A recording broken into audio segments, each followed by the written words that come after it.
Iceberg charts the most terrifying incidents ever captured on camera. From an influencer who hurled themselves from the sky to a grim fate, to the collapse of a 200-meter structure that claimed over 100 lives. We begin at the tip of the iceberg, and as we descend, the stories grow darker and more mysterious. Level 1. The sunset when the sky caught fire. Thursday evening, May 6, 1937, Lakehurst, New Jersey. It was one of those evenings where the air itself seemed to hold its breath. The sky was gray and heavy, and the rain that had just stopped left the scent of wet earth and metal lingering in the air. On the ground, an eager crowd had gathered to watch the landing of the flagship of Nazi Germany's technology, the airship Hindenburg. That 200-meter silver giant was a symbol of power and progress, a luxurious hotel floating in the sky, now returning from its 3-day journey across the Atlantic. But a fierce storm had delayed its arrival by hours, and in that humid air, an invisible sense of unease rippled through the crowd. Captain Max Pruss at the helm wrestled with rebellious winds to tame this massive beast. To dock at the mooring mast, he had to make sharp, dangerous turns. The crew on deck prepared heavy landing ropes, their faces gleaming with focus and worry. The airship was descending, getting closer and closer to the ground. Everything seemed to be proceeding in a tense but controlled manner. Then, in that moment, something trivial happened that no one noticed. A faint flicker, a tiny spark near the tail of the airship. That spark was the turning point that transformed pride into catastrophe, the moment the clock began to tick. In a fraction of a second, hell opened its jaws.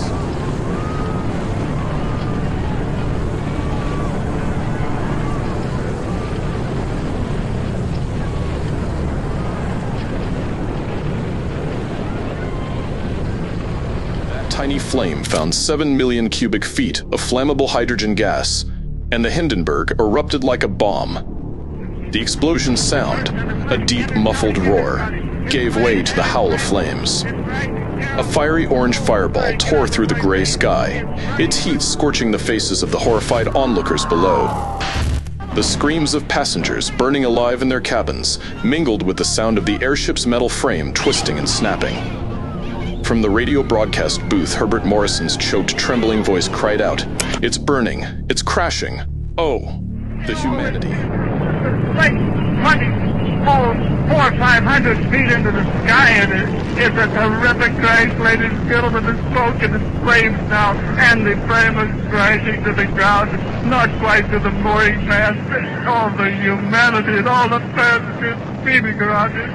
I told you. People leapt from windows like human torches.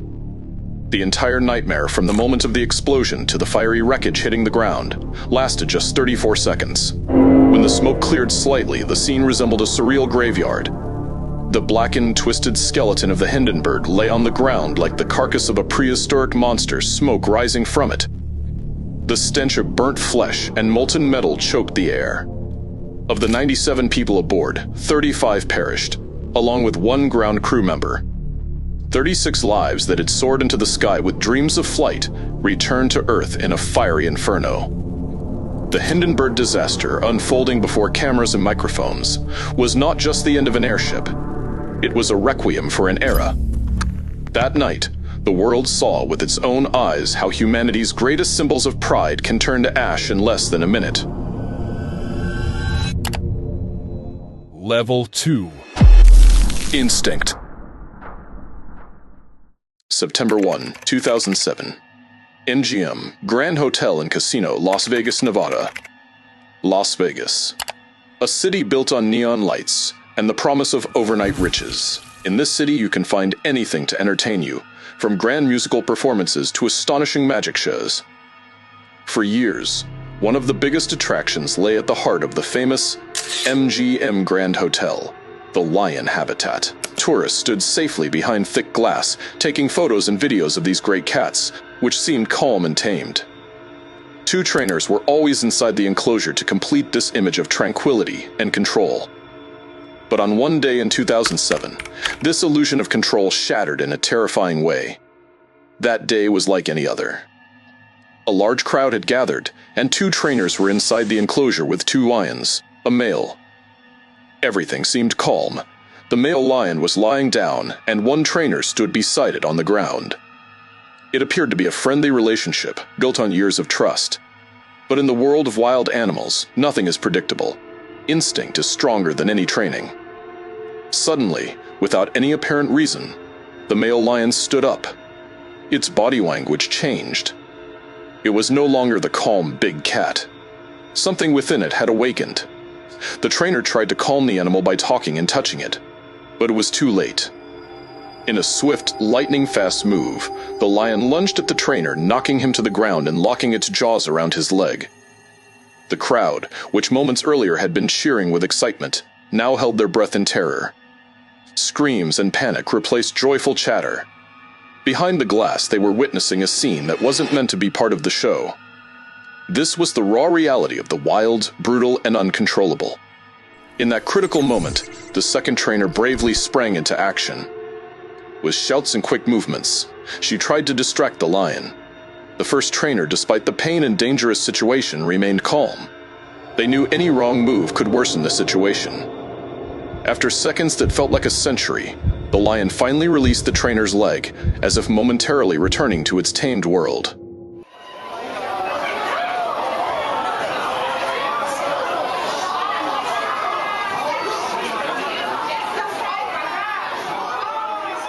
The two trainers quickly exited the enclosure. Fortunately, the male trainer sustained no serious injuries, but the wound left on the audience's minds, and more importantly, on the public's perception of the exhibit, was far deeper. This incident was a wake-up call that made many people think. The MGM Grand Lion habitat was permanently closed a few years later in 2012. Level 3. A stranger in the dark of night. July 13, 2015, Bridgend, Wales, UK. The safest place in the world for anyone is their home. A sanctuary where you escape the chaos of the outside world and lay your head on the pillow at night with peace of mind. But what happens when you realize that sanctuary is no longer safe? What happens when you discover that while you and your children were fast asleep, a stranger, just a few meters away, was trying to breach your personal haven? This is the story of Lisa Mackenzie, a single mother in the small town of Bridgend, Wales. It all began a few weeks earlier. Lisa, a care center assistant and mother of two, noticed strange, deep scratches on the lock of her back door.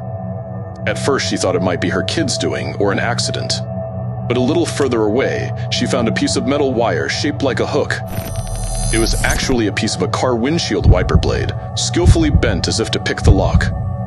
That's when Lisa's unease began. She felt someone had tried to break into her home. Although the police initially found nothing suspicious, Lisa couldn't shake the bad feeling. She decided to invest in a 350-pound CCTV system for peace of mind, a decision that soon proved to have saved her and her children's lives. Weeks passed, and Lisa was beginning to forget the incident. Until the morning of Monday, July 13, when she noticed the back garden gate was left open. Her suspicions reignited, and she checked the footage from her CCTV. It was around 1:15 a.m. The air was dark, and silence enveloped everything. Suddenly, a shadow entered the camera's frame. A man in a large hooded jacket, his face obscured, crept cautiously into the garden. He wore gloves and held a small flashlight. The unidentified man calmly approached the back door and paused for a moment, as if staring at the small CC5 warning sign on the window. But even this didn't deter him. He tried the door handle, attempting to enter. Fortunately, Lisa had locked the door that night. Lisa's body trembled as she watched the footage. She said that seeing it made her feel sick, unable to control her shaking. He takes the cameras and he runs all the way back to this big tree right there, where he attempts to scale the fence and drops the cameras. And that's when that board over there is taken out. The most terrifying part was realizing what could have happened to her and her two innocent children if she hadn't locked that door. She quickly shared the video on Facebook to warn her neighbors.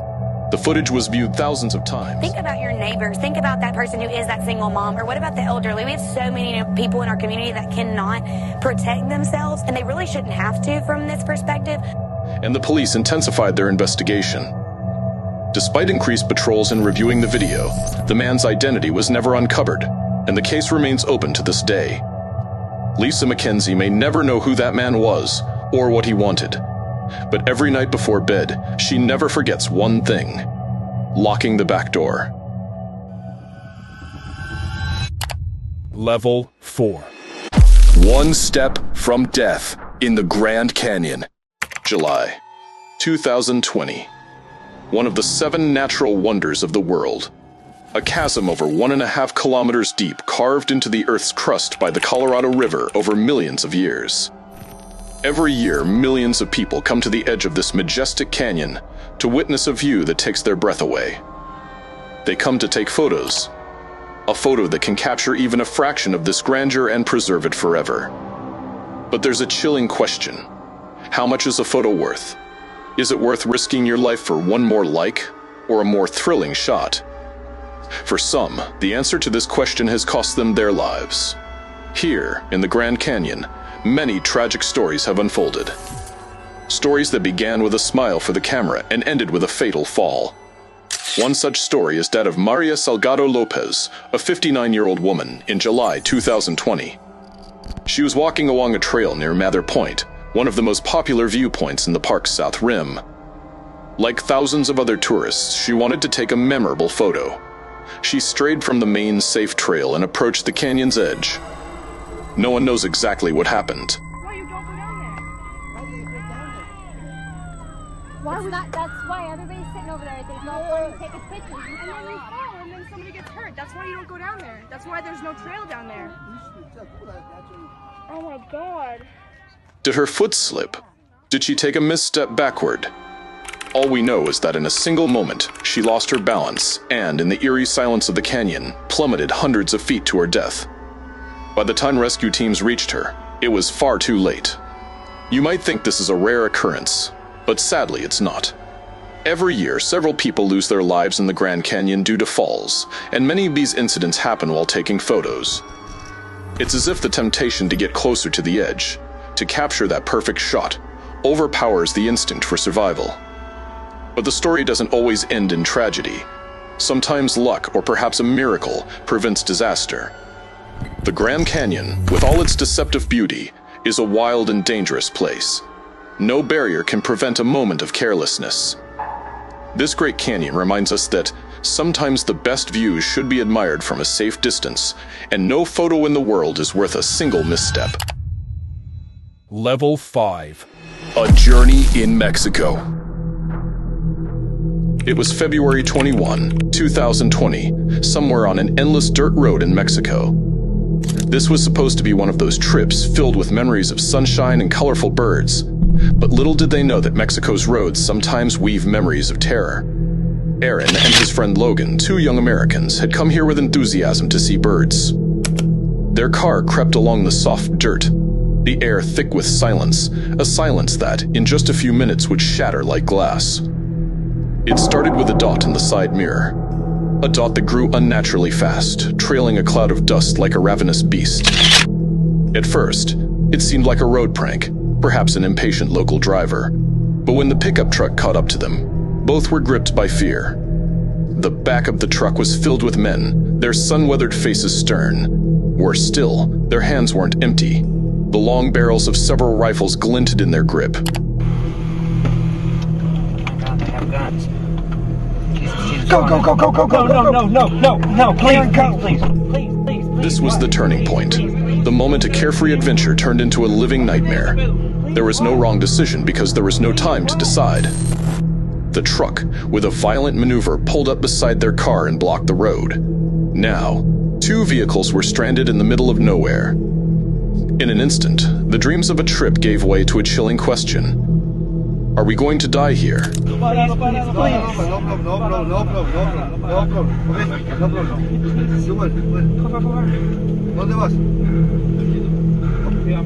height of the ordeal was those drawn-out, suffocating moments. One of the men leapt from the truck and approached Aaron's car.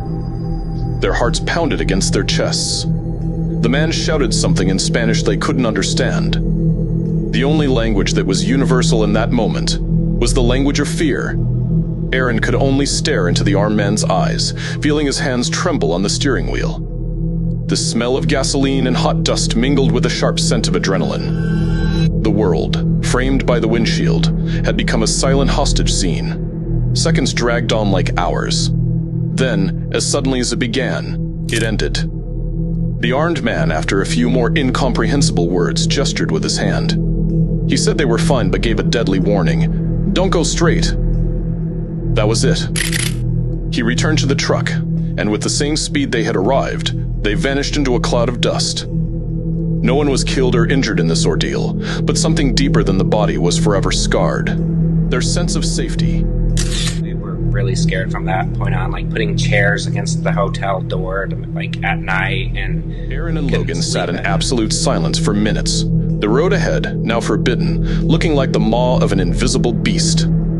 They never learned whether they escaped a death squad that day or were saved by guardian angels disguised as bandits. Further up the road, and if we stayed on that road and didn't get out of there, they literally signaled. Okay. But the road that was supposed to lead to a birdwatcher's paradise ended forever in a dead end of terror. Level 6. A scream in the silence of the ocean. December 15, 2022. The waters of the Atlantic Ocean, near the coast of Florida. Cruise ships are floating cities on the water. Steel giants designed to escape the monotony of daily life. Thousands of passengers, dozens of restaurants, pools, theaters, and shops.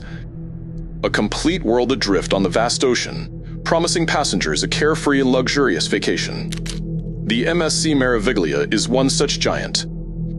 A magnificent floating hotel taking its passengers on a dreamlike journey through the Caribbean waters. But on one of the final days of the trip, as the ship was returning to Port Canaveral, Florida, this floating paradise became the scene of a silent and bitter tragedy. It was around 5 a.m. Most passengers were asleep in their cabins. The ship glided through the dark ocean waters like a calm giant.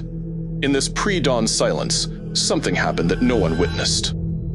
A 36-year-old woman, for reasons that were never clarified, fell from the ship's deck into the sea below. No scream was heard, no warning was given. She simply vanished into the darkness and vastness of the ocean, as if the water had swallowed her whole. The first alarm sounded when her companions noticed her absence. Suddenly, the ship's calm was shattered by an emergency announcement. Code Oscar, Code Oscar. Man overboard. And we performed an immediate search and rescue operation. The U.S. Coast Guard was there to escort us with a boat and a helicopter. And due to fatal injuries, we learned that the passenger has passed away. We are offering our full support to the authorities who are all involved in this matter, and I know I speak on behalf of all of us on this ship right now. This is a code no cruise passenger ever wants to hear. It means someone has fallen into the sea. Immediately, emergency protocols were activated. The ship turned around and returned to the area where the fall was suspected to have occurred. The crew used specialized cameras and powerful spotlights to search the water's surface for any sign. The U.S. Coast Guard launched an extensive search operation with boats and helicopters. But the ocean is a merciless beast. Finding a single person in its boundless expanse is like finding a needle in a haystack. For the other passengers awakened from sleep and peering out their windows, the scene was surreal. Their pleasure cruise had transformed into the hub of a desperate rescue operation. They saw crew members with worried faces, searching, and the question on everyone's mind was, is there any hope? As hours passed, hope dwindled. The water's temperature, ocean currents, and the vastness of the area were all against the missing person. Because the ship was near Port Canaveral, Florida, international regulations required passengers to disembark at the port. But the prolonged operation prevented a full evacuation, sparking chaos in the ship's hulls, turning passengers against one another. Finally, hours later, the search reached its most tragic conclusion. The woman's body was found by the Coast Guard. The ship's captain, with a somber voice, announced the news to all passengers over the loudspeakers, asking everyone to pray for the woman's family. Unfortunately, despite the rapid rescue operation, the passenger sustained fatal injuries, and we just learned she passed away. We are offering our full support to the authorities who are involved in this matter. I know I speak on behalf of all of you when I say our prayers are with the person and their family. The atmosphere, once filled with laughter and music, was now steeped in silence and sorrow. This incident was a tragic end to a dream voyage, reminding everyone that even in the safest and most controlled environments, life can be incredibly fragile. Level 7. The Last Shift. Thursday, January 19. In the heart of Tehran. It was an ordinary winter morning. One of those mornings when the city wakes up in a hurry, indifferent to its rhythm. No one, absolutely no one, suspected that the Plasko building, that old, weary giant once a symbol of the capital's modernity, was drawing its final breaths. For the hundreds of workers and shopkeepers raising the shutters of their garment workshops that day, it was just another workday. Unaware that a small flame on the 10th floor was preparing to devour everything. At first, it was just a wisp of smoke, something that seemed manageable. Firefighters arrived quickly, men whose job was to walk the edge of death. Thinking they'd extinguish the fire and return to their station, as they had in hundreds of missions before, they plunged into the blaze. But Plasko wasn't an ordinary building. It was a vertical warehouse packed with fabrics, thinners, and flammable materials. The fire raged voraciously, flames licking out of windows. Thick, black, choking smoke swallowed the city center's sky. At 7:59 a.m., a reporter announced something that sent panic through everyone. آتش سوزی همونطور که اشاره کردم 7:59 دقیقه ساختمان پلاسکوی تهران رو که اغلب طبقات فوقانی اون پر از کارگاه‌های تولید لباس و پوشاک هست رو درگیر کرده. خبرنگار ما آقای حمزه‌ای هم در محل وقوع آتش سوزی حضور داره. آقای حمزه‌ای سلام، چه خبر جدیدی دارید از آتش؟ مجدد با سلام مجدد خدمت شما و تمام بینندگان عزیزتون. The building was screaming from within, the groans of steel beams echoing. An evacuation order was issued, but these men were heroes. To save the lives of a few who might still be trapped inside, they returned to the inferno. That was their final decision, the moment a crisis turned into an irreversible tragedy, when humanity triumphed over logic. At 11:30 a.m., the catastrophe reached its peak. Suddenly, the building let out a deathly wail.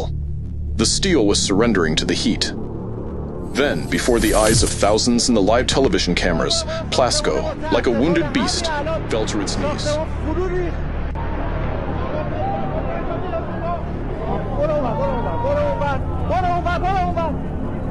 متاسفانه همین لحظه ساختمان پلاسکو فرو ریخت.